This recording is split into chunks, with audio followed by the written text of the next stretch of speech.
Arushi, Arushi please don't cry, मत रो आरुषि।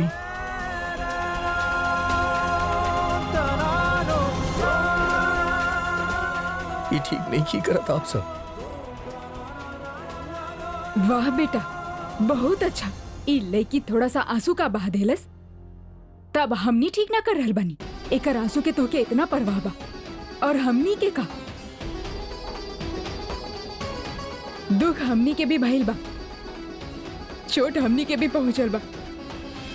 हमनी के आंसू के कोनो परवाह नहीं के। वाह माँ, वाह। सबके आंसू के, आपके खुशी के कद्र बा हमरा के। हम सिर्फ इतना कहा तानी कि अब पूरा बात जनले बिना आरुषि पे ऐसे इल्जाम लगावल, ये भी तो गलत बा ना। जो उन भी बैल बाओं में आरुषि के कोनो गलती नहीं है। ये डायरी, प्लान्स, ये सब हमरा बनाइल बा। झूठ, झूठ। हम ही मान ही ना सकेनी कि वो लड़का जे जिंदगी भर हमसे एक भी झूठ ना बोलल, हमसे एक भी बात ना छुपैलस, अपना आपू हम माओ के साथ इतना बड़ खेल खेल सकेला। हमार बात पे विश्वास करी चाची माँ, ये सब हम कहले बानी। ई लड़की के डिफेंड कइल बंद करा विहान। हम केहू के डिफेंड नहीं की करत बुआ माँ, केहू के ना। हम बस इतना कहा तानी कि जब आप सबके सच्चाई के पता चल ही गई बा, तब पूरा बात जान लें। हमनी के इंटेंशन आप सबके हर्ट कइल ना रहे। हम तो बस आरुषि से प्यार करत रहे।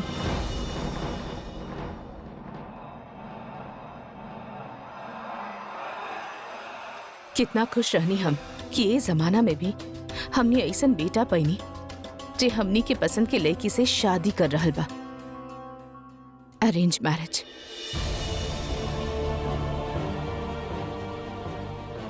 लेकिन बेहान, तू तो ऊ लड़कन से भी गैल गुजर निकलल जे अपन परिवार के सामने खड़ा होके भी कहले कि हमनी के रिश्ता की कोनो परवाह नहीं है। हम वही लड़की के साथ शादी करब जे हम पसंद करेनी। कम से कम ओमे सच बोले के हिम्मत तो हो खेले, केहू के साथ धोखा ना कर रहा हो खेले। चल नबाओ में। और अगर तू हमनी की हर्ट ना करे चाहत रहला विहान, त तू ई सब ना करत, खासकर ई लड़की के साथ मिलके जेकर भाई और बाप तो हर साथ माँ के एक बार ना बार बार अपमान कैले, सलील कैले हमनी के। मैडम, ये पंडित के बिठा के का मजा आई। एक काम करी, इनके यहाँ भेजी, हम वहां आवतानी, साथ में मजा कर जाए।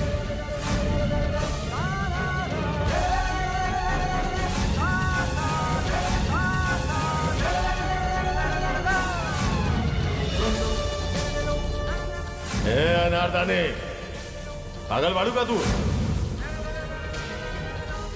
नौकरी करे ले वो, पूरा घर के खर्चा चलावे ले, यही से होकर रेट फिक्स बा।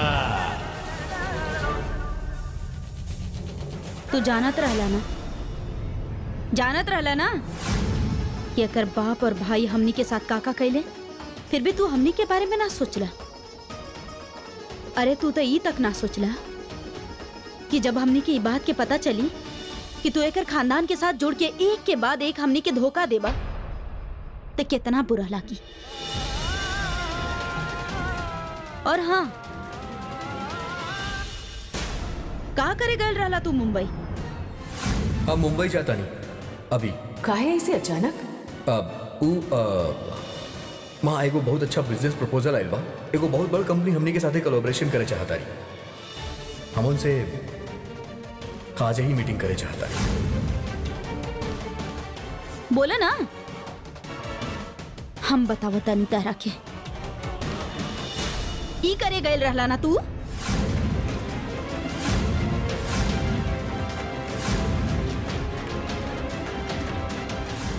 ये संस्कार देले पानी हमनी तारा के।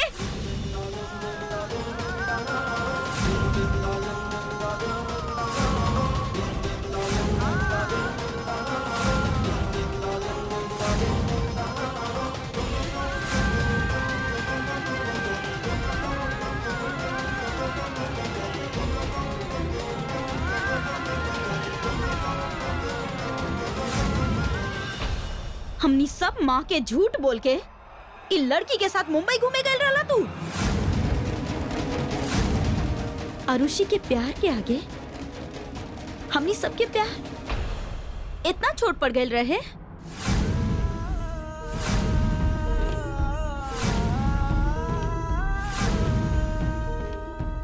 फसैले बड़ी लड़की हमनी के व्यू के और एकर भी दिमाग फिर गइल बा जे हमनी सातों के प्यार भूल के ई लड़की के पीछे पड़ गए। ताई माँ, पूरा बात जनले बिना केहू पे इसे इल्जाम लगाए, ये गलत बना। बात ऐसा बिल्कुल नहीं के जैसा आप सोचा था नहीं। आरुषि ना, हम आरुषि के अप्रोच कैले रानी। आरुषि बार बार हमके मना कैली कि विहान हमनी दोनों के स्टेटस अलग बा, हमनी के दुनिया अलग बा, लेकिन हम एकरा रिश्ता खातिर मने नहीं। हम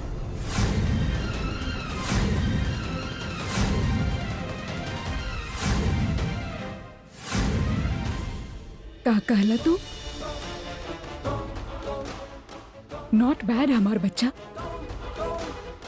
मतलब हम माँ यहाँ पागलन की तरह तहार शादी करावे के कोशिश करत रहनी और तू हमनी के कोशिश के मजाक उड़ा के अपने को अलग ही कहानी लिखत रहे। इतना कुछ चलत रहे और इ लइका एक भनक भी ना लागे दिलस। So proud of you. ऐसा बात नहीं किया मासी माँ, ये सिर्फ अपना खातिर ना मासी माँ, आप सबके और ये घर के खुशी खातिर ही कैले बानी। हाँ बिल्कुल, हमनी के धोखा देला, हमनी से झूठ बोलल, ये सभी घर खातिर, हमनी के खुशी खातिर ही तो कैला। कितना बार तू बात के घूमेला। वो दिन भी जब रेस्टोरेंट में जब एकर दोस्त रोज़ैन ओकर मुंह से सच निकले वाला रहे, तब बड़ा चालाकी से तू उस सच के झूठ में बदल देला। विहान, वो धोखा ना रहे। पर माऊ, अरे चुप हो जा, थोड़ा तो शर्म करा। तू और तोहार पूरा परिवार सब कुछ जानत रहे, सब मिलके हमनी सबके आंख में धूल झोंक ले रहे। और ये भोला चेहरा, वाह आरुषि, काम कर गई। लेकिन हमनी सबके का पता रहे कि भोला चेहरा के पीछे इतना बदसूरती छुपल बा।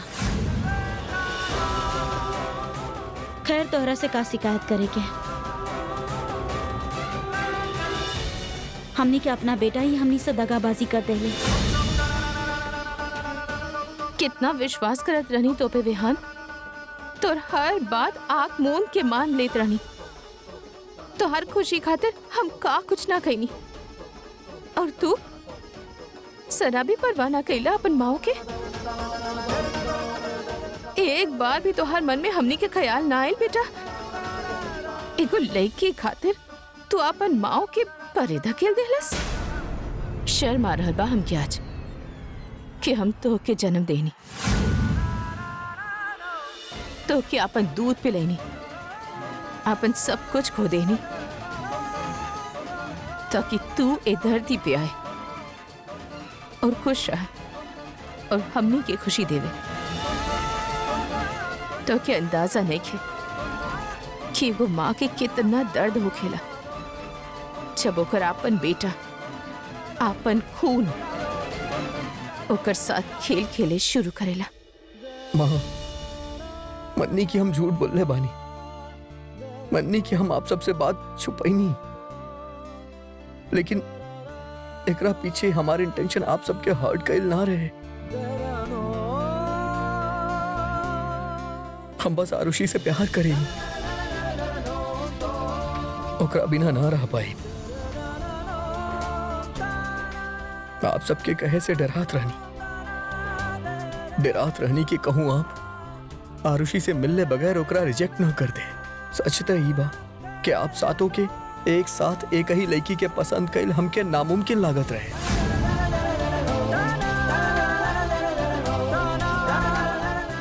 हम जानत रहनी कि आरुषि आप साथों के एक साथ देखी तो शायद वो 50 लड़कियन की तरह ओकरा भी आप रिजेक्ट कर दें।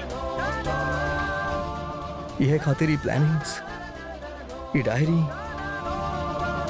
ये सब हम कहीं नहीं। मुबारक होके तू जीत गईला और तोहरा के ये लड़की मिल गईली, पर ये लड़की के चक्कर में तू अपन सातों माँ के खो देला। ऐसा बात नहीं के बुआ माँ, आरुषि सिर्फ हमार ना, आप सबके पसंद भी बाड़ी। मन्नी के हमनी प्लानिंग कैले रहनी, लेकिन आरुषि आप सबके जेन्युइनली पसंद आई रहली। मन्नी की हमनी अपन प्यार के छुपैले रहनी, कुछ बात झूठ बोलले रहनी हमनी, लेकिन एकरा पीछे हमनी के इंटेंशन कबो गलत ना रहे। आज अगर ये सारा बात सामने ना आवत, फिर भी हमनी आप सबके सारा बात सच बतावे वाला रहनी। आरुषि खुद हमरा से वादा ले ले रही, गृह प्रवेश के पहले हमनी माँ के सारा बात बता दे। जौन भी होखे, सच त ई बात तू हमनी सबके दिल तोड़ ले बाड़ा। हमनी सब जब हम लोग आपस में फैसला ले ले बानी तो तू सबके इतना टाइम काहे लग रहल बा? तू सब अपन फैसला सुनाएल बाड़ू या समझावे?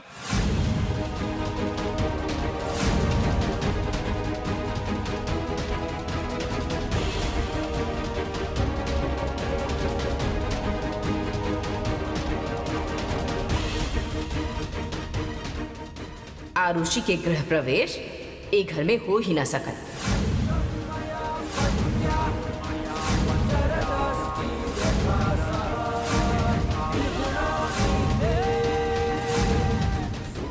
दादी माँ, बस विहान, हम कुछ सुने ना चाहत बानी। ई घर में लड़की खातिर कौनो जगह नहीं है। और मत भूला विहान, जे लड़की शादी से पहले आपन माँ से झूठ बोले खातिर तो के मजबूर कर देवे, वो अच्छा लड़की तो हो ही ना सकत। हम ई शादी के ना मानता नहीं और ई लड़की से आपन सारा रिश्ता तोड़ रहल बानी।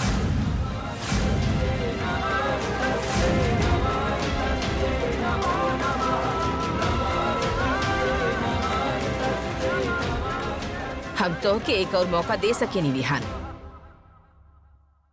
लेकिन ई लड़की के हरगिज ना। सही कहले रहली माँ, हमनी फैसला लेवे में बहुत जल्दबाजी कई। तिहान, तू अंदर चल अभी यही वक्त। आज के बाद तू लड़की के पहचानब भी ना।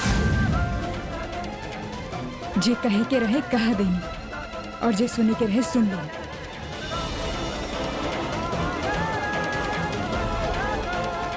अब जे भूले के चाहिए ओके भूले की कोशिश भी करो। आरुषि, चल जा तू यहाँ से।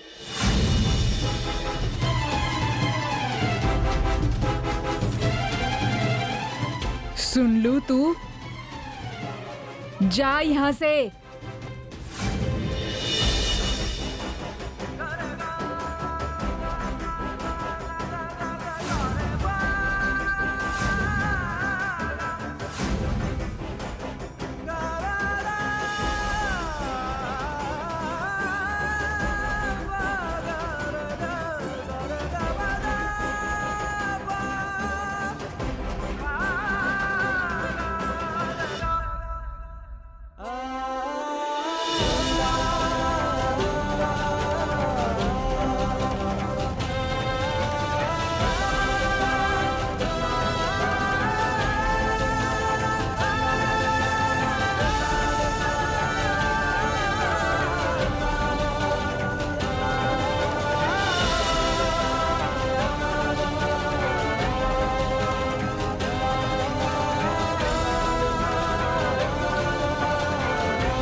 ऐसा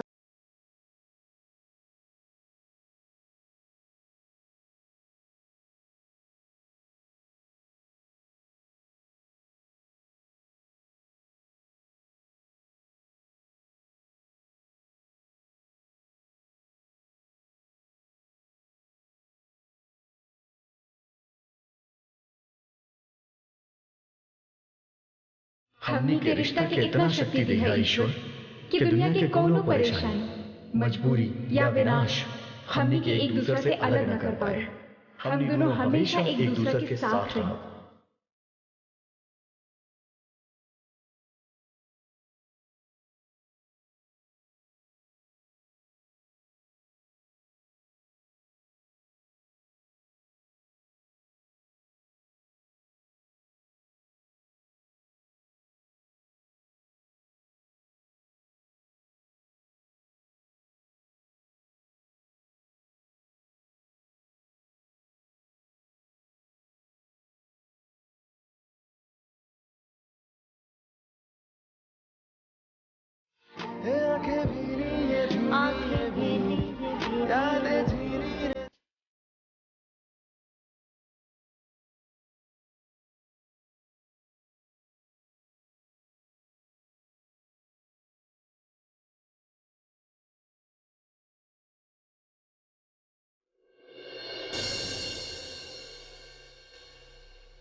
बस आरुषि। सर जी, आप इतना रात के कहाँ जाए जी? हमरा घरे चली, हम आप दोनों के रहे के इंतजाम कर देता नहीं, कोनो दिक्कत ना हो की। थैंक्स आरती, लेकिन ये वक्त हमनी तहरा घरे ना जा सकेली। हमनी कुछ और। विहान, हमरे घर चलल जाओ। सुबह तक माँ के गुस्सा शांत हो जाए, शायद वो अपन फैसला बदल दी। तहरा घरे कैसे जा सकेली आरुषि? काहे? बेटी के शादी के बाद आज फाइनली तहरा घर वाले चैन से सूतत हुई हैं। खास करके माँ और दादाजी हमनी के ई तरह से वापस आयल देख उनके कितना बड़ शौक लागी। ई सोचले बाड़ू तू? कहा सोची हूँ कि जोना बेटी के खुशी खुशी घंटों पहले ब्याह के विदा कहनी, ओकरा ओकर ससुराल वाले गृह प्रवेश के पहले ही निकाल देले। ना, हमनी कोनो होटल में चलल जाए। पर Vihaan. Arushi please.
Madam, dinner?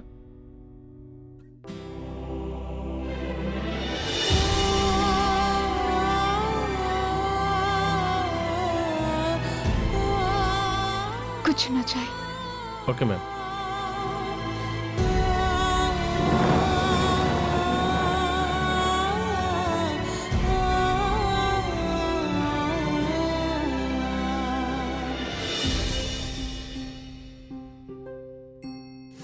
शर्म आ रहल बा हमके कि हम तो के जन्म देवी। बहुत हर्ट कैला तू विहान, बहुत हर्ट कैला। ऐसे तो अच्छा होखत भी हो कि तू हमने लोगन के जहर दे देता। कम से कम हमने चैन से आखिरी सांस त ले पाती।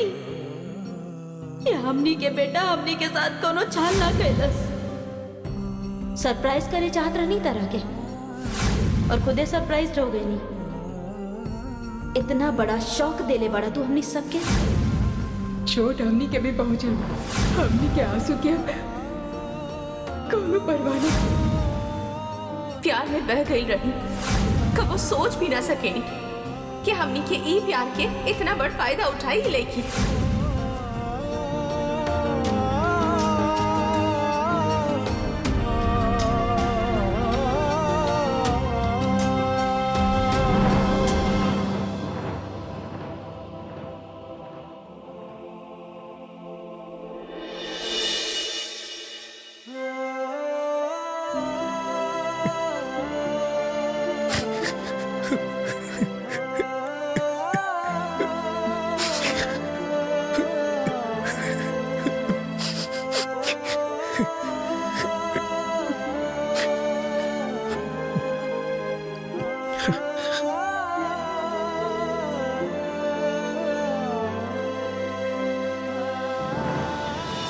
हम इस शादी के ना मान रहल बानी और ई लड़की से अपन सारा रिश्ता तोड़ रहल बानी।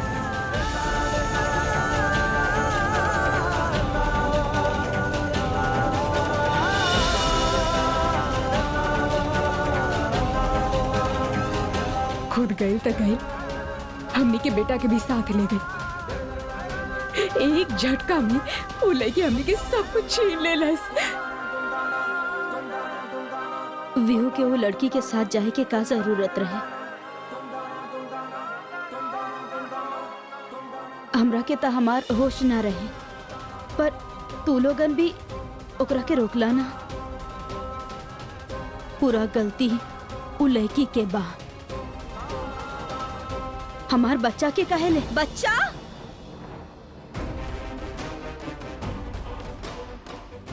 बच्चा नहीं खे उ भाभी। सही और गलत के समझ पाओ में। उ लड़की ओके बेवकूफ बनावत रहे, खेल खेलवावत रहे, लेकिन ओकरा अकल नहीं खे, ओकरा समझ में नहीं क्या रहल। लेकिन ना उ लड़की के प्यार के आगे हमनी के प्यार ना बहुत छोट पड़ गई। हमनी के फीलिंग्स के कोनो परवाह ना ओकरा के। सबके अगेंस्ट चल गई बाऊ। सही कहे ले लो, शादी के बाद बेटा अपन रहेला ही ना। ऐसन काहे होखेला हमें साथ? जब भी हम कोनो खुशी पाइल चाहत बानी, जिंदगी हमार मजाक उड़ा के हमके और दुख दे जाले। का कुछ ना खोले बानी हम सब, का काफी नहीं है कि अब बेटा भी चल गई छोड़ के। जे कुछ भी भइल बा ओकर जिम्मेदार तू सब बाड़ा। रेहान छुप छुप के प्यार कैलस, तू सब कुछ भी ना समझ पाइला।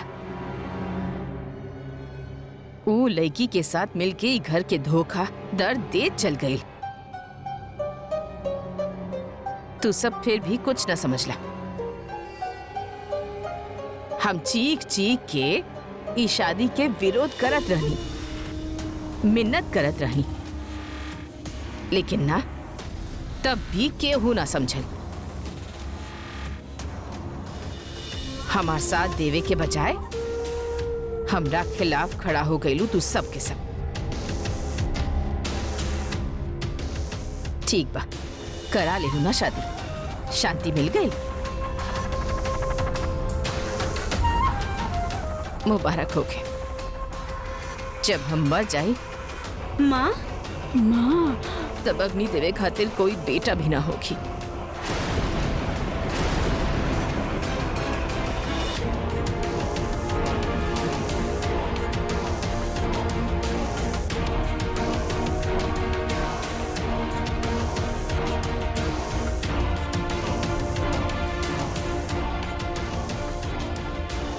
अगर रेहान हमनी के बिना रह सकीला तो हमनी भी रह ले बोकरे बिना।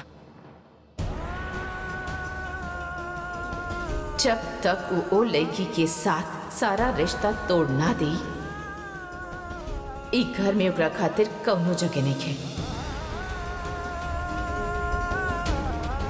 अब ना तो केहू विहान से कांटेक्ट करी और ना ही केहू उ लड़की से।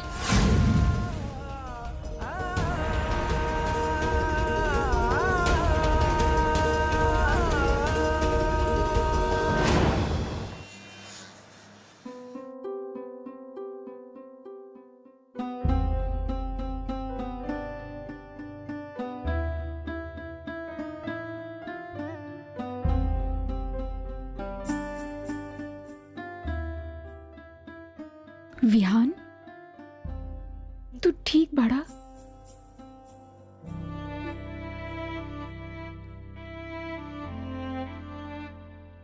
हमके माफ कर दे यार आरुषि, कुछ ना संभाल पाईनी, कुछ ना। जाना तानी शादी के लिए के तहार बहुत सपना रहल हुई, लेकिन हमार गलत डिसीजन के वजह से सब टूट गई। खुशी के वजह कैसे कैसे दर्द देता नहीं। हमरा वजह से तू ई तरह शादी के जोड़ा में अपन ससुराल से दूर कैसन शुरुआत करवैले बानी हम तहार नया जिंदगी के। का कह रहल बड़ा तू? पहला बात, जे भी भइल ओमे तहार कौनो गलती ना बा, और दूसरा बात, शादी भइल बा हमनी के, अब कुछ भी हमार या तहार नहीं खे, सब कुछ हमनी के बा। खुशी भी हमनी के, दर्द भी हमनी के, और जे कुछ भइल उमे ना ही हमनी के गलती बा और ना ही माँ की। वक्त गलत रहे। अगर हमनी पहले ही माँ के सब सच बतैले होती तो जे भइल वो ना होखत, और वो भी तो गलत नहीं खे ना। सब कुछ बिगड़ गए बा आरुषि, सब कुछ। हम कबो ना सोच ले रहनी कि हमनी के नया शुरुआत ऐसा न हुई। कुछ बिगड़ल ना बा, और शुरुआत चाहे जैसे भी भइल हो, कहे लेना अंत भला तो सब भला। हम जानत बानी मुश्किल बा तो का भइल होके दी। आज तक हमनी साथ मिलके हर मुश्किल के डट के सामना कैले बानी, आगे भी करत रहा। I promise you Vihaan, situation चाहे जे भी होके, हम तहार साथ कबो ना छोड़ब। और माँ लोग? हमके विश्वास बा आज न त कल वो हमनी के माफ कर दिए। कौनो भी माँ अपन बच्चा से कब तक नाराज हो सकेनी, और यहाँ बात तो सात माँ के बा। बस कुछ वक्त और, वक्त के साथ साथ सब ठीक हो जाए। हम ठीक कर देब, कुछ भी करब, पर अपन सतरंगी ससुराल बिखरे ना दे। वादा करल बानी तो से।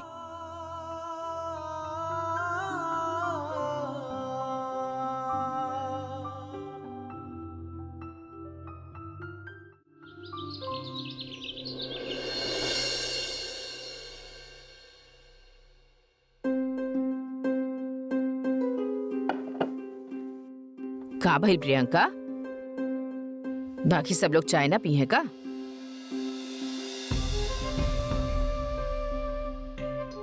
ना। देखा, ये सब हम ना चाहिए अपन घर में। कल रात केहू खाना भी ना खाइलस, आज केहू नाश्ता ना करी। इतना तकलीफ हो रहल बा तू सबके, तो अपन फैसला बदल ला।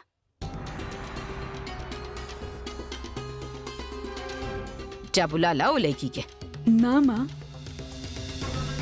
हमनी अपन फैसला कबो ना बदला।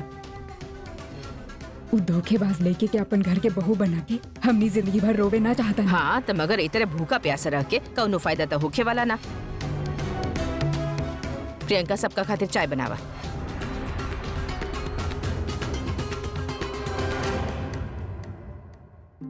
हमरा के ना पिए के चाहे, पता ना विहू कहाँ होई, कैसन होई। उ कुछ खैले होके भी ना खैले होके और ऐसा हमने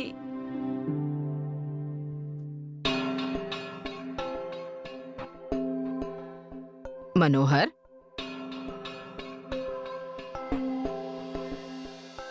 प्रणाम माँ जी। कुछ बोला आज हक तो ना बाप ड्राइवर बानी है घर के, पर एक बात जरूर बोलब जी, ये जो कुछ भइल बा बहुत गलत भइल बा। हम आज दिन तक कोनो माँ के इतना गलत होकर ना देखनी, पर यहाँ ते हमके सारी माँ लोग गलत लागेली। तू हमनी के गलत बोल रहा बड़ा? हमनी के पहले हमनी के सवाल के जवाब दे। वो घर से रिश्ता लेके के आयल रहे? तू ही ना? और के काले रहे? विहान की वो लड़की? इतना सफाई से झूठ बोल के गईला कि हमनी में से केहू के पता ना चलल। बेशरम कही के शर्म ना आयल तारा के? जौन घर बचपन से तोरा के पालस, नौकरी देलस, उन्हीं के साथ तू ऐसा कैला? जी जाना था नहीं, हमके पहले से सब कुछ पता रहे, और सर जी के साथ मिलके हम छुपैनी भी, पर जी हम धोखेबाज ना बानी। और उसी भाभी बहुत अच्छा बड़ी, वो घर में आवल चाहता नहीं। तबू तोहके भेजले भैया, हाँ, आपन तरफदारी करे खातिर।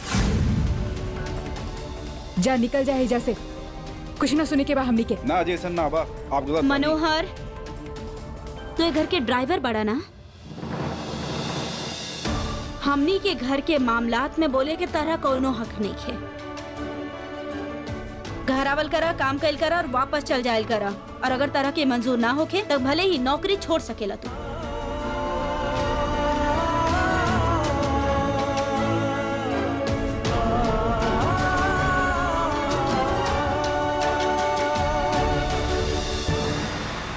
अरे मनोहर, शादी वाला घर और तू इतना उदास?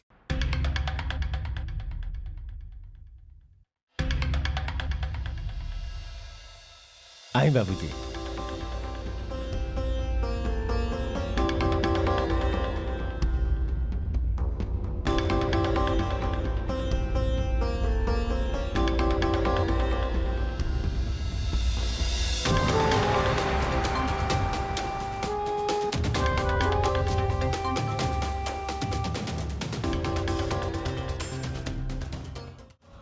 नमस्ते समधिन जी, कैसन बानी आप सब? आप लोग एजा काहे आयल बानी? जी हमने आरुषि के पग फेरा खातिर आयल बानी।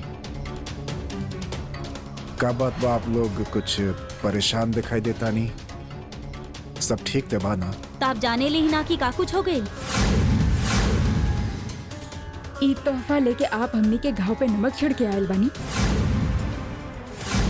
समेटी एकरा और जाई यहाँ से।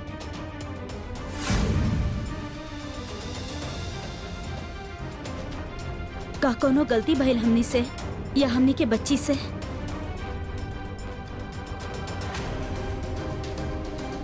देखिए आप लोग प्लीज खुल के बात करिए, आखिर भइल का बा?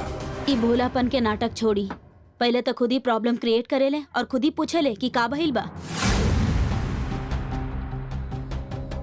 हमनी के कोनो सफाई, कोनो बहस ना करे के।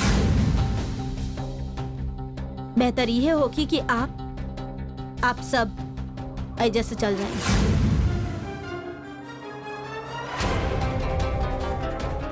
हम के कहा देख रहे बड़ा बाबूजी? हम कसम खा के बोले बनी, हम कुछ नहीं खेले। आप लोगों ने बताया ना, हम कुछ खेले बनी क्या? सीधे सीधे थे ना, लेकिन आपके लड़की जरूर कैले बिया, और ऐसन कह के उस साबित कर देहलस कि खून आखिर खून हो खेला।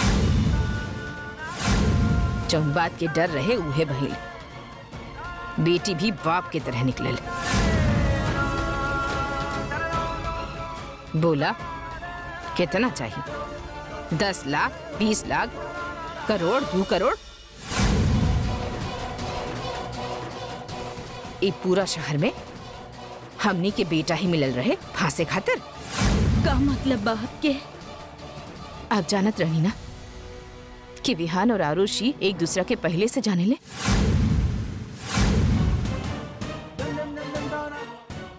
प्यार करेले एक दूसरा से। आपसे कुछ पूछ रहल बानी, जवाब दी। हाँ।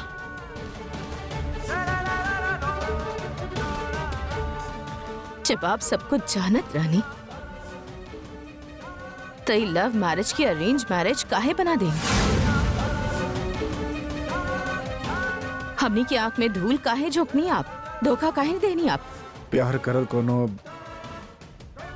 गुनाह त नइखे ना। ना बा, लेकिन झूठ बोलब, धोखा दिहल, हमनी के विश्वास के साथ खेलब ई बहुते बड़ा गुनाह बा। ठीक बा, अगर आप लोग हमनी के अपराधी मानत आनी त हमनी के कोनो दलील, कोनो तर्क आपके शांत ना कर पाई। लेकिन हम जान रहल बानी कि हमार ईश्वर जानता कि हमनी के मन में कोनो पाप नहीं खे। हमनी यहाँ अपन बच्ची के लेवे आयल बानी, बुला दिया ऋषि के। ना बिया आपके बेटी घर में। गृह प्रवेश से पहले ओकर असलियत के हमनी के पता चल गई तो घर में पैर रखे से पहले ही हमनी ओके घर से बाहर कर देनी।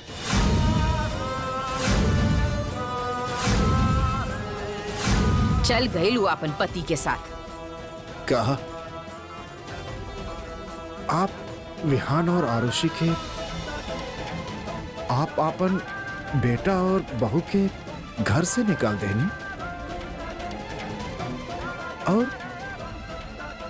कल रात से अभी तक आप हम लोगों के बताए की जरूरत भी महसूस ना केनी। कहाँ बिया हमने की आरुषि? पता ना वो दोनों कहाँ चल गए। और आप सब भी ना अब निकली यहाँ से और दोबारा ये घर में कदम मत रखिए। हाँ, चलिए निकलिए। देखिए, हम आपके बहुत सम्मान करेनी, आदर करेनी, लेकिन एक बात बता देता नहीं, अगर हमनी के बच्ची और हमनी के दामाद के कुछ भइल तो बहुत बुरा होगी आप लोगन खातिर।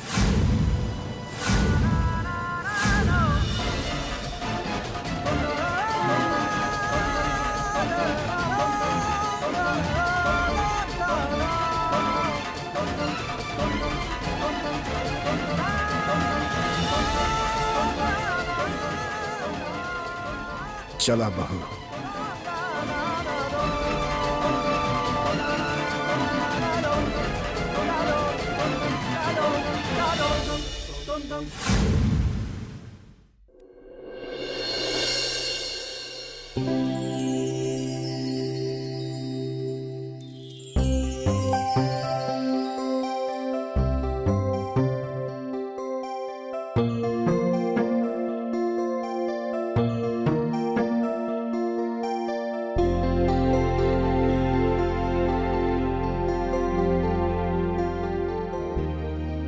विहान उठा, सुबह हो गई। विहान, विहान उठ जा। विहान, विहान, विहान उठा। विहान,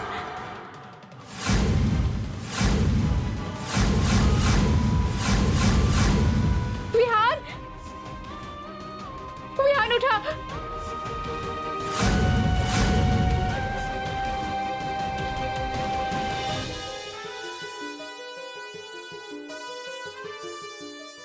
हेलो रिसेप्शन, जल्दी से डॉक्टर की बुलाई प्लीज।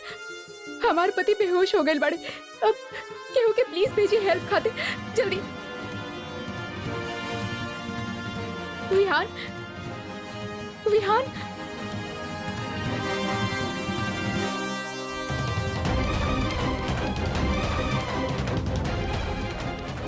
पानी लाई प्लीज। विहान, डॉक्टर, डॉक्टर ये अचानक बेहोश हो गए, प्लीज चेक करिए जल्दी से।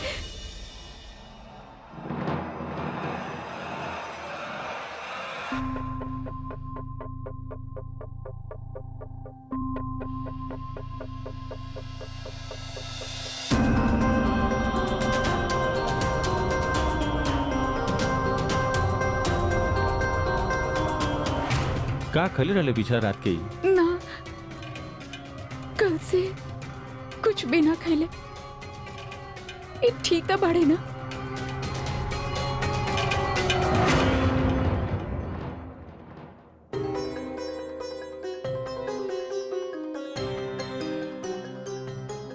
लागल बाबूजी? ना, दोनों के फोन ना लग रहल बा। बता ना का हो खियान, कहीं कुछ। अगर हमार बेटी और दिमाग के कुछ भइल ना तो उस सातों बाओं के हम छोड़ब ना। प्रहलाद अपन हाथ में रहा। हाथ में रहे, हाथ में रहे, हाथ में रहे। बेटी के कुछ पता नहीं है, दामाद लापता बा। अगर उनका कुछ हो गया क्या जिम्मेदार होगी बताइए आप? बापू हमके तो लागत बा वो लोग घर पे बाड़े और माँ लोग उनका फोन ऑफ करके छिपा के रखले पड़े उनके। चलल जाए अभी। काहे बकवास कर रहल बाड़ा तू? ऐसन काहे करी है वो लोग? ऐसन करी है वो लोग, सही कह रहल बाबू। वो ऐसन ऐसे करी है बाबूजी कि हम गरीबन से वो पिंड छुड़ावल चाहत रहे। अपन स्टेटस के गुमान तो पहले ही से रहे लोग के। उनका रेशम के साड़ी में टाट के पैबंद बनी ना हमनी के। यही से हमनी के पिंड छुड़ावे खातिर वो ऐसन कर सकेले ना। वो लोग हमनी से झूठ ना बोल सकेले। और हमनी के आरुषि इतना लापरवाह तो नहीं थी। वो जाने ली कि ये सब सुन के हम परेशान हो जाए। एगो फोन तो कर देती, बता देती कि वो ठीक भी है।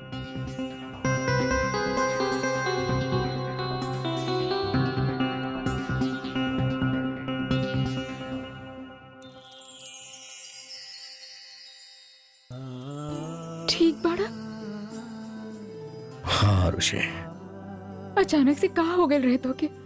आरुषि, कल दिन भर के थकावट से तनी वीकनेस हो गई बा और कुछ होना।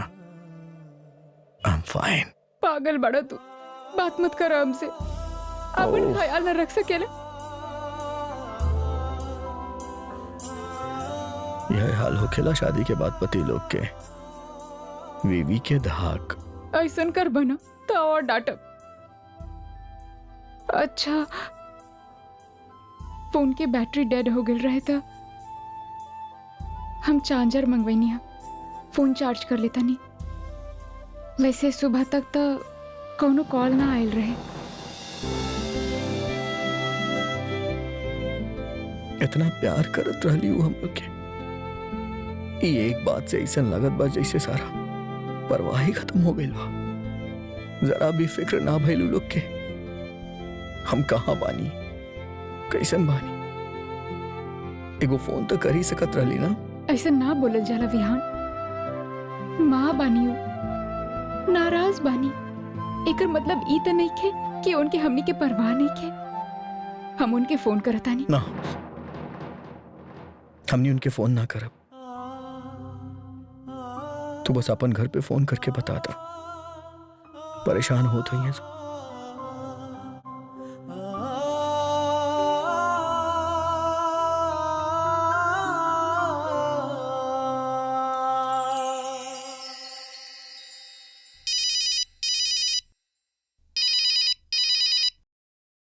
दादू, आरुषि दीदी के फोन बा। लावा। हेलो आरुषि बेटी, कैसन बाड़ू तू? अरे एक बार भी फोन ना कर सकत रहलू तू? दादू, हम दोनों बिल्कुल ठीक बानी। वो सारा रस्म चलत रहे ना था, फोन करे के टाइम ना मिला।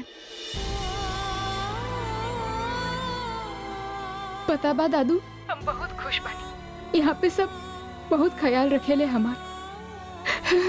इतना प्यारा सास मिलल बानी हमके कि कहा बताई। और पता बा दादू, बेटा ज्यादा कोशिश मत करा हमके बहलावे के। तोहर पग फेरा खातिर हम सब तोरे ससुराल गए रहनी। हमनी के सब पता चल चुकल बा।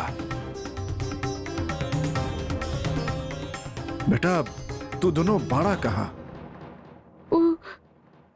होटल में। होटल में? विहान के फोन दा।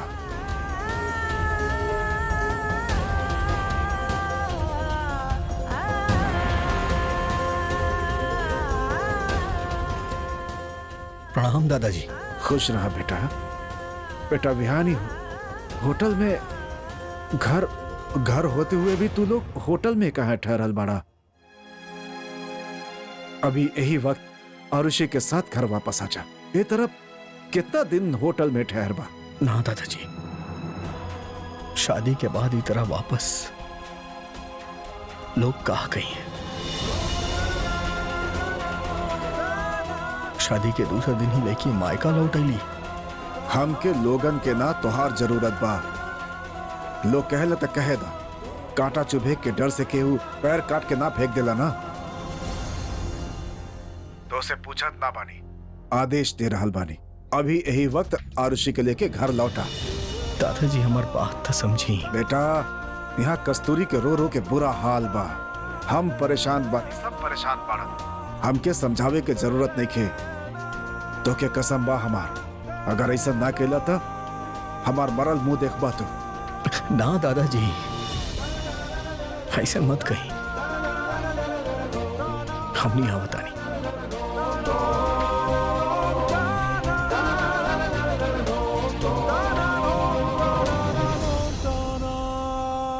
आपन पैर पे कुल्हाड़ी भाई तू खुद दे मारला। आज अगर वो डायरी हमनी के हाथ होकत ना तो चांदी के थाली में सोने के दाना चुग रहल होकता। अब भुगता अपन गलती के नतीजा। सरला हमार तो किस्मत खराब बा। जीप से डायरी गिरा और सीधा उनकर हाथ लग गए। अब पैसा कहाँ से कमाए? फूटल किस्मत हमार। बापू आपके का लागत? आफत खत्म हो गई? आफत खत्म ना भइल, आफत शुरू भइल बा। अरे अब कौन सा बुरा खबर ले आए बड़े? बोल। आपके पूज्य पिताजी आरुषि दी और विहान जी जाके अपना घर बुलैले बाड़े। क्या है? जी हाँ, और वो अब हमनी के साथे यही घर में रही हैं। अबे का बोल रहा बड़े तू? हे भगवान, अरे ऐसे कैसे हो सकेला? शादीशुदा लड़की ससुराल छोड़ के मायके में आके रही। लोग का कहिए बोला।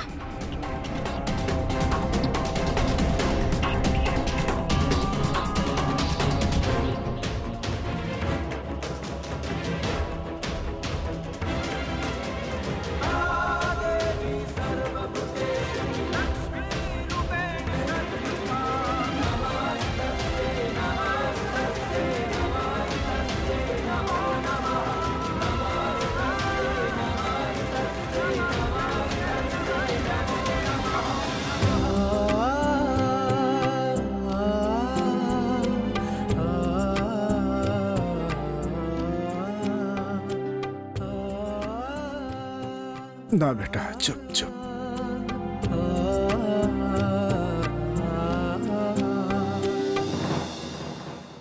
अरु,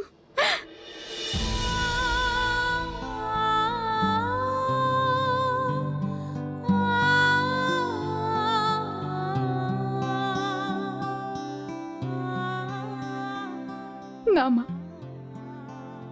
बिल्कुल रोइए मत माँ। कुछ ना भइल बा, सब ठीक हो जाए। कुछ ना भइल बा? शादी के बाद तहर गृह प्रवेश ना भइल और तू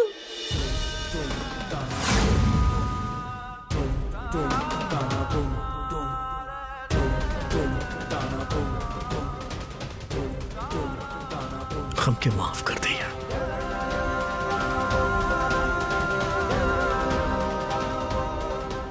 हम अपन वादा पूरा ना कर पाईनी। आपके बेटी के सतरंगी ससुराल देवे के वादा कैले रहनी ना हम तो ओकरा एक घर भी ना दे पाईनी। ना बेटा, जे कुछ भइलो में केहू के गलती ना है। तू अपना आप के दोष मत दा। तोहरा जैसन जीवन साथी पाइल आरुषि खातिर खुशकिस्मती के बात बा। ई छोट सा मुसीबत बा जे टल जाई बहुत जल्दी। हम जान रहल बानी तोहार दिल भी बहुत नेक बा और हमने के समधन भी ए वक्त भी टल जाई बेटा।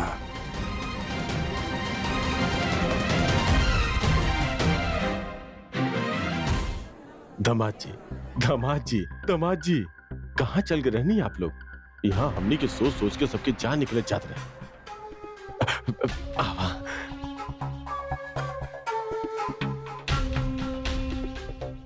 अरे बिटिया रानी, जान निकल गए रे हमनी के। अब आप आगे बनी ना, अब चली हमारा साथ है। हम आप दोनों के छोड़ के आए। देखा तनी आपके अंदर आवे से के रोक सकेला।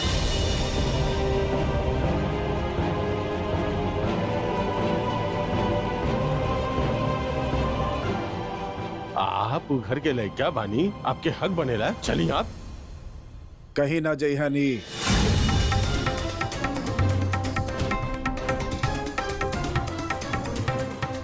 अरे बाबूजी, कैसन बात करता नहीं आप? शादी के बाद दामाद के घर में रखब तो उनका रात तो सम्मान की चोट ना लगी। आप सब चिंता मत करें, हमनी होटल में रहा।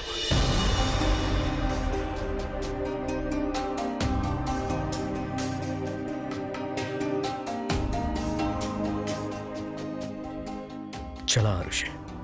बेटा तू केकर बात सुना ताड़ा?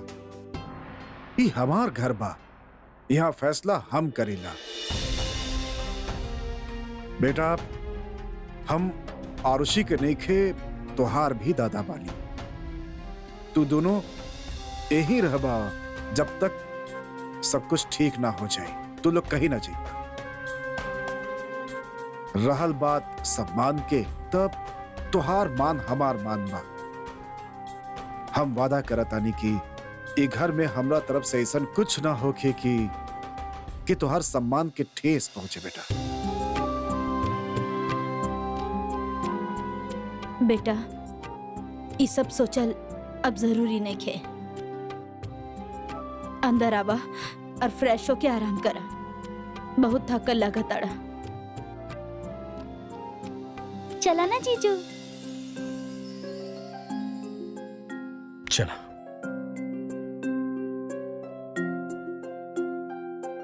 चला जा बेटा जा।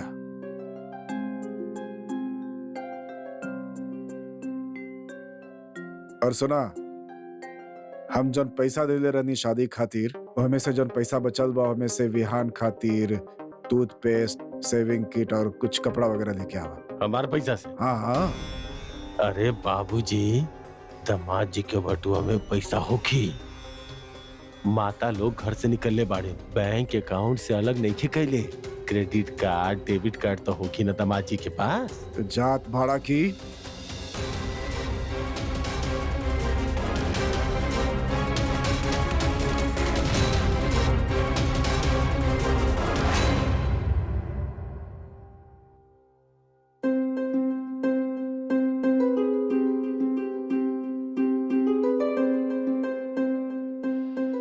हरप्रीत, बस ई तरह तुहार सोचले बैठे से सारा चीज तो बदल तो ना जाई ना।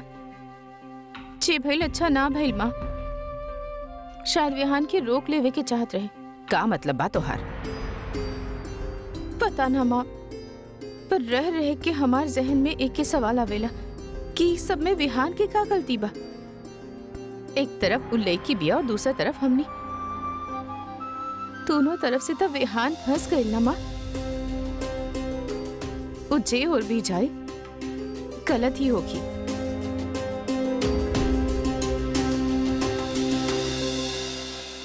माँ, जब हमार पति सन्यास ले रहले, वो गलत रहले, तब आप हमार खातिर खड़ा रहनी, हमके संभालने रहनी। आप हमार पति के कैले के सजा ना दे लो हमके।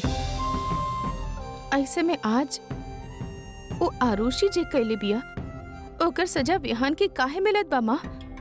बोली। हम अपन हर बात के सफाई और फैसला दे चुकल बानी।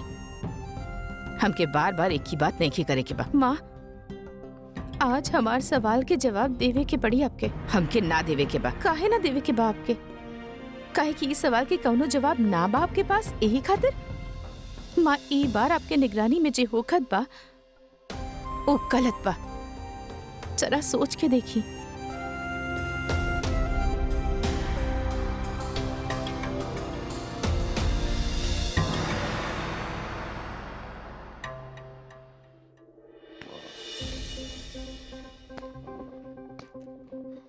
₹15 बचल बा, बता।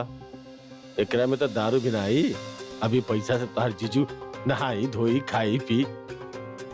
यहाँ बोला तारा ठीक बा, घर के अंदर मत बोल रही। और दादाजी सुन ले लेना तो ऐसा हालत करिए कि आप अलग खड़ा रही हैं और आपके चमड़ी अलग नाचत हुई।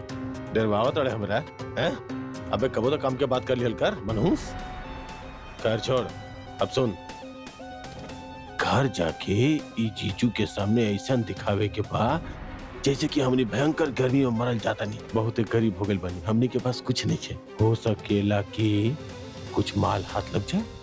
कैसन बात करता रहा यार, पैसा वैसा बाना उनके भी फायदा का बा। यही खातिर कहे बच्चा के यारी गधा के सवारी, बड़ा बुजुर्ग कह के गइल बड़े, समझ गेला? अबे डेबिट क्रेडिट नाम के कोनो चीज होकेला कि ना? शेर के पिंजरा में बंद कर देना तो ओकर जे नाखून होकेला वो पहना हो जाला। यही तरह से रईस ज्यादा अगर घर छोड़ भी देवे ना तो ओकरा पास माल के कमी ना होगी।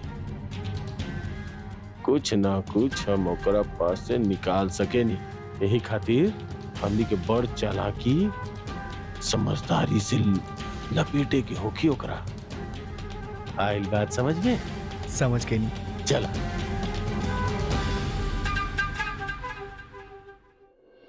विहान बेटा, माँ हम नहा ली। असल में बाथरूम के छत थोड़ा कमजोर हो गइल बा, चुअत बा, प्लास्टर भी उखड़ रहल बा। ठीक करावे में तनी वक्त लागी। हमनी तो पड़ोस में जाके नहायल बनी, पर तू हमके वक्त ना लगी, हम बस 2 मिनट में निकल आई बा। ना ना बेटा, छत गिर गइल तो मुसीबत आ जाए। तू आंगन में नहाला। कस्तूरी, दामाद जी के आंगन में नहलाइबू? अरे इतना बड़ घर के लइका आंगन में नहाई अच्छा लगी? कौनो लाज शरम बा कि ना?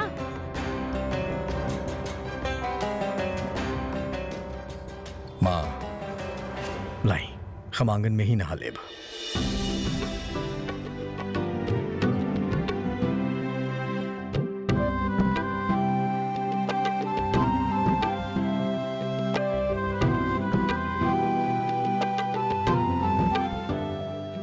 विहान ई आरुषि, सॉरी, हमू कपड़ा देवे आयल रहनी।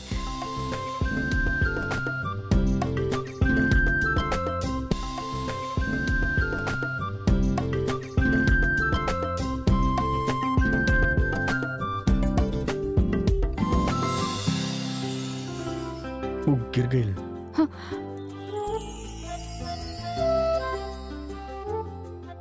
तब हम नहा ली। हाँ आरुषि, हाँ तो जरा यहाँ देखिए प्लीज, यहाँ पे केहू आना चाहे। हम यही जे बानी, तू नहाला।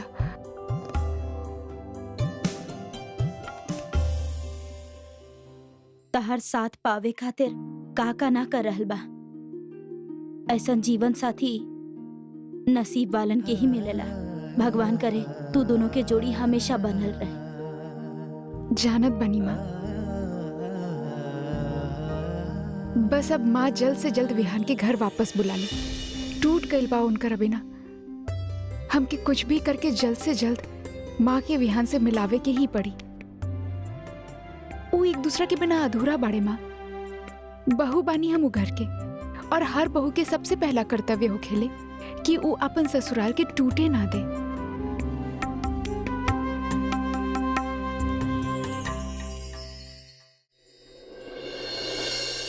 कल हमार दिन बा, तू यहाँ रहता तो तारा साथे मंदिर जाती, तारा के अपन हाथ के अच्छा अच्छा खाना खिलाती।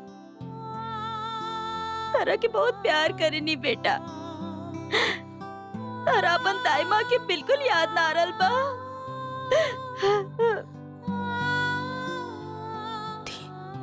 भाभी, रोए से कुछ ना मिले वाला। हम तो रोई, तू लोग स्ट्रॉन्ग बड़ा तरह, हम नहीं की। नहीं हमरा के अपन बच्चा के बिना रहे के बा। हम तो ओकरा के फोन करब और यहाँ बुला ले। ओकरा आवे के होके तो खुद आ जात ना। और सबसे पहले तो हमनी के छोड़ के ही ना जात। हम अपन बच्चा के बहुत अच्छा तरीका से जाने नी। वो भी कल हमार दिन याद करके बहुत रोई। माँ और बेटा के रिश्ता में सही गलत से ऊपर हो खेला प्यार। प्यार जे बेटा अपन माँ से और माँ अपन बेटा से करेली। हम तो फोन करब और ओकरा के बुला ले। सही कहलू अब दीदी, हमनी तो माँ बानी। बेटा से भूल हो भी जाए तो माँ से भूल ना होके के चाहिए। फोन करत बानी।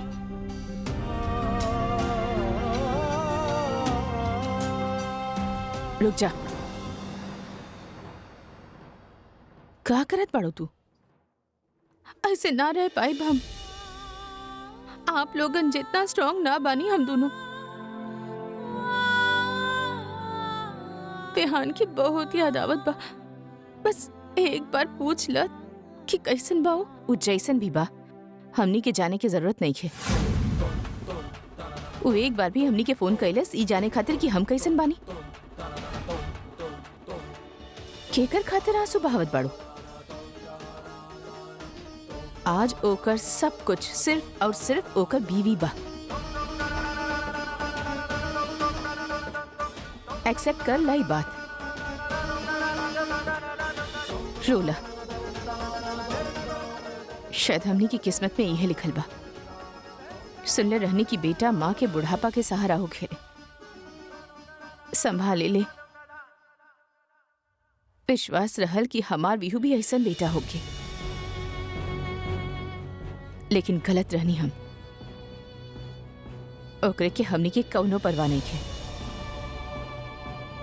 एक लड़की के चक्कर में वो हमनी से झूठ पे झूठ बोलत गई, धोखा देत गई और ऐसन सफाई से बोलत गई कि हमनी के पता ही न चले। अब तक खून खोलेला जब हम ओकरा और आरुषि के बारे में सोची लेता। दीदी बस शांत हो जाई। कैसे शांत हो जाए? मजाक बना के रख ले बा लइका हमनी के। शर्म आवेले हमरा के कि वो हमार कोख से जन्म ले लेबा।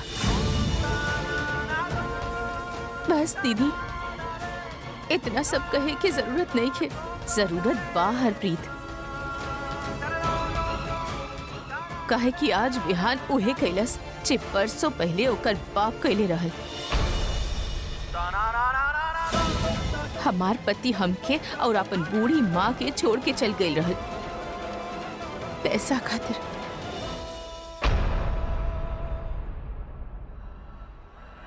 और देखा ना, आज विहान अपन 7 माओ के छोड़ के चल गई प्यार खातिर। बेबस, अकेला।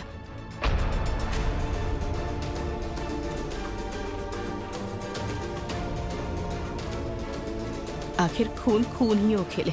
जितना कोशिश कईनी कि विहान हमार जैसन बने, अपन पुजदिल बाप जैसे नहीं खे।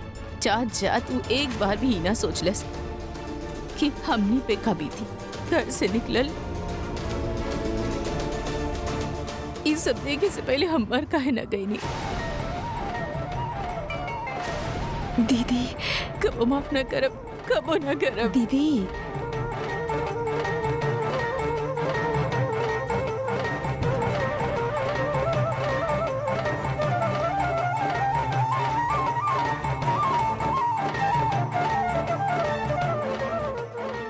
संभालिए अपना आपके। हम तो हर तकलीफ समझाता नहीं। आगे हमार भी हुआ अपन पापा जैसा बिल्कुल नहीं के नर्मदा। का सही बा का गलत बा वो हमरा के नहीं के पता। हमरा के बस इतना पता बा कि हम अपन बेटा के बिना ना रह सके नहीं।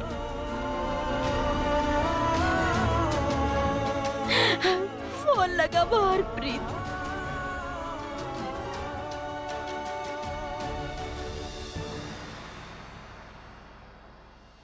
कर ला फोन।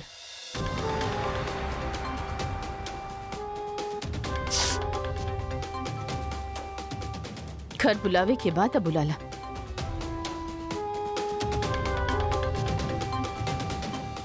लेकिन एक बात याद रखी, अगर विहान घर लौट के आई तो आप सब लोगन हमार मरल मुंह देखो।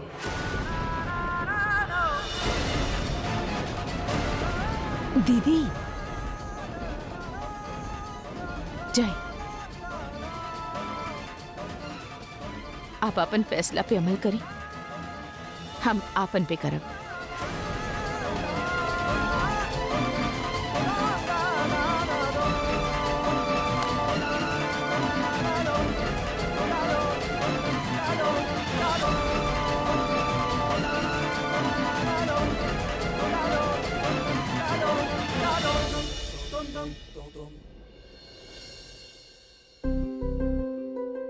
तू ठीक बाड़ा बेटा? हाँ माँ। हम तो हर बिस्तर लगा देता नहीं।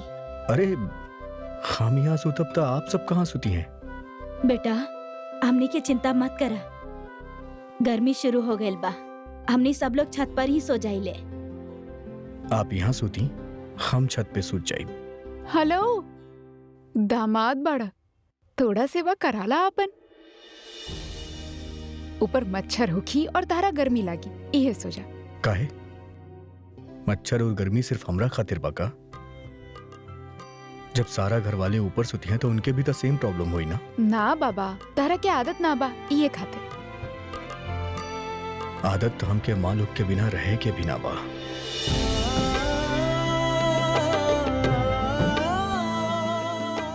पर राहत आनी ना।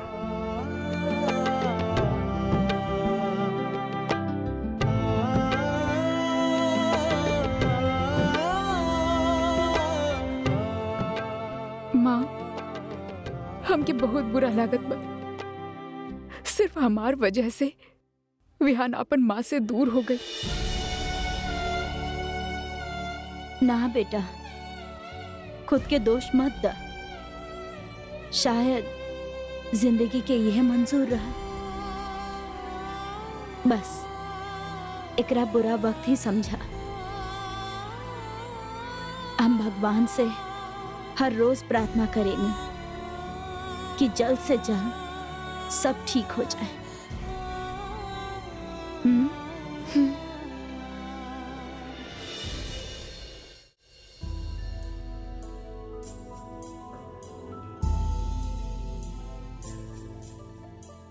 विहान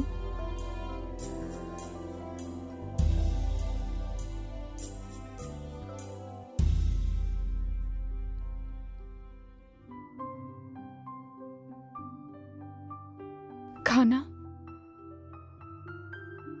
भूख नहीं के।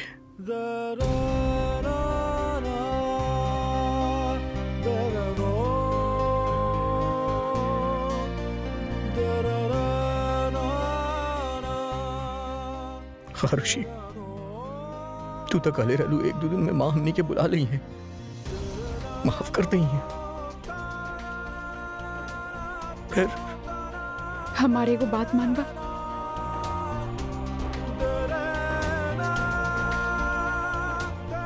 ना रह सकेला ना माँ के बिना। हालत देखा अपन, तहार हालत तू पेड़ की तरह हो गई बा जे कबो हरा भरा हुअल करत रहे, पर अचानक से जब ओकर जड़ ओकरा से छीन लेवल गई तो बिल्कुल कुमाइल गई बा। तू माँ के बिना ना रह पाई बा विहान, प्लीज घर वापस लौट जा। हमार बात मान लो विहान, प्लीज। तारा सच में लागेला कि हम तारा बिना वहां जाए? तहार खुशी इहे में बा, हमार माँ की खुशी इहे में बा, और तोहार हमार भी।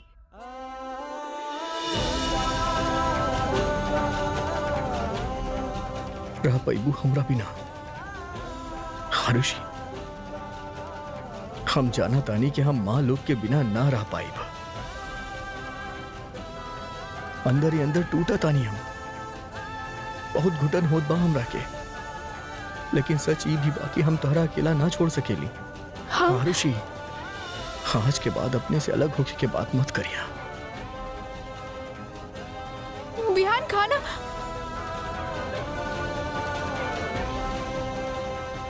सोचले रहनी शादी के बाद अपन सतरंगी ससुराल के खुशी से भर दे। ये शादी ही हमारे ससुराल के दुख के कारण बन गई।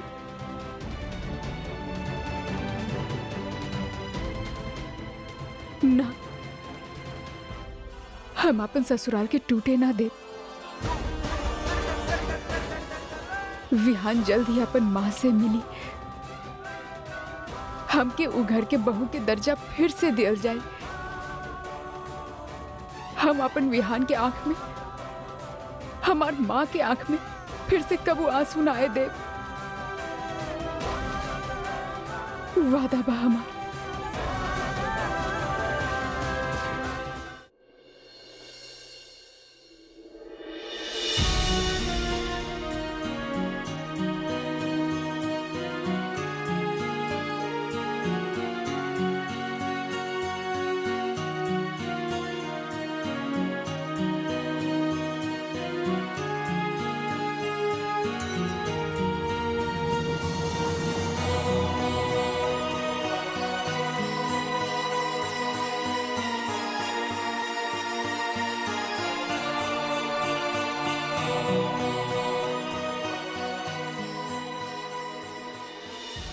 बेटा चाय पीला, ठंडा वक्त बा। अरे अरे अरे अरे, दामाद जी का ठंडा चाय पी है? ना ना ना ना, आप हमारे साथ बाहर चला, हम आपके अदरक वाला कड़क चाय पिलावत नहीं। चले चले चले चले। ना पापा जी, मूड नहीं किया हमारा। अरे मूड ठीक करे खातिर तो बोलत नहीं ना। आप उठी ना, आई आई आई आई आई। आप उठी उठी उठी उठी था, आप उठी उठी। प्रहलाद। हाँ हाँ बाबूजी, ध्यान रखो। देखो हवा कबो कबो ना दवा के काम करे ले। और हम आपके बताई,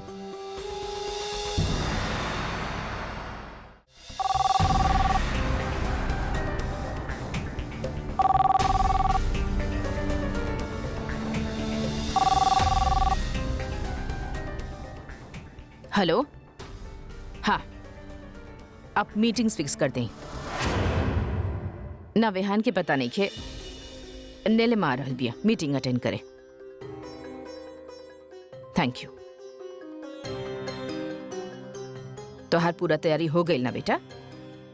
तो के शायद दोनों मीटिंग अटेंड करे के होखी आज। जी माँ,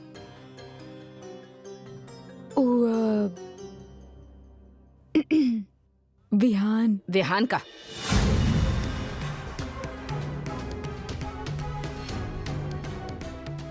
विहान अगर आए तो मतलब एक कुलीग दूसर कुलीग से कैसे पेश आवेला का ना जानी लू तू?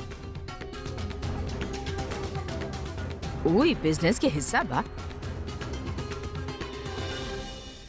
जे तरह हम सब बानी।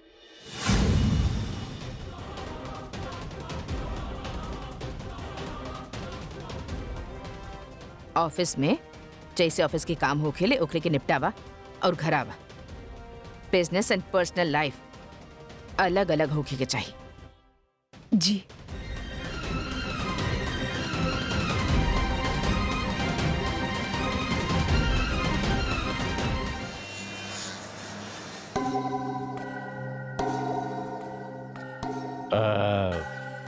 दामाद जी, आप लेवे नहीं क्या? हम कुछ समझ नहीं ना। Lovely lovely, little little. जी ना, हम शराब ना पिए ली। और दामाद होके के नाते आपसे एगो चीज कहे चाहता नहीं। अजी एक कहे तू कहीं, आप अभी रिश्ता में ता कहल सुनावल सुनावल सब चलत रही। कहीं कहीं आप कहीं। आज के बाद आप भी शराब ना पिया। वादा करी कब्बो ना।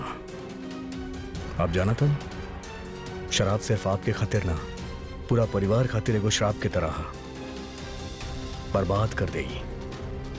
वादा करी? अब हाँ हाँ हाँ हाँ जी, प्रॉमिस प्रॉमिस करता नहीं जी। आपके छू के बोला था, कसम आपके, आज के बाद दारू ना पिए। शुक्रिया।